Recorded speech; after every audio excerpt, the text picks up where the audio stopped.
Charles III serait-il en mal de reconnaissance?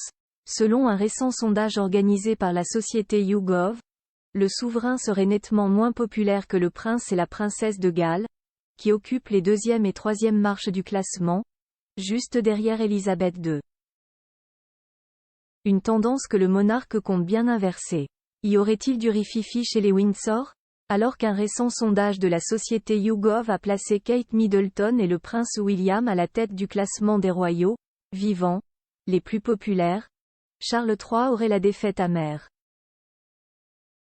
Selon Clive Irving, expert royal au Daily Beast, le souverain qui était relégué à la 5e place du classement, derrière sa sœur la princesse Anne et sa nièce, Zara Phillips se serait rapproché du prince et de la princesse de Galles pour mettre en place un pacte.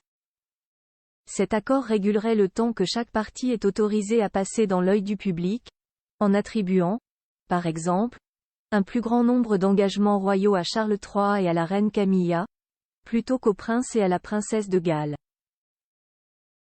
Selon Clive Irving, le roi aurait réussi à négocier un rapport de 60/40, lui octroyant plus de temps sous le feu des projecteurs.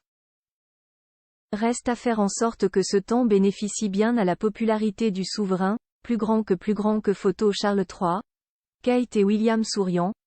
Il s'offre un bain de foule à quelques heures du couronnement Charles, en mal d'amour?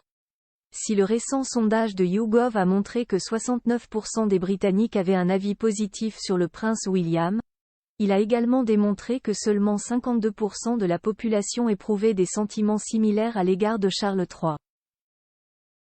Un coup difficile à encaisser, même si, dans les couloirs du palais de Buckingham, on connaît bien la popularité du prince et de la princesse de Galles. On a vraiment le sentiment que William comprend les attentes et la réalité du peuple bien mieux que Charles ne le fera jamais, a diagnostiqué Clive Irving. Avant le décès d'Élisabeth II, on soufflait déjà que celui qui était encore le prince Charles devrait abdiquer en faveur de son fils. Mais il n'en fut pas ainsi.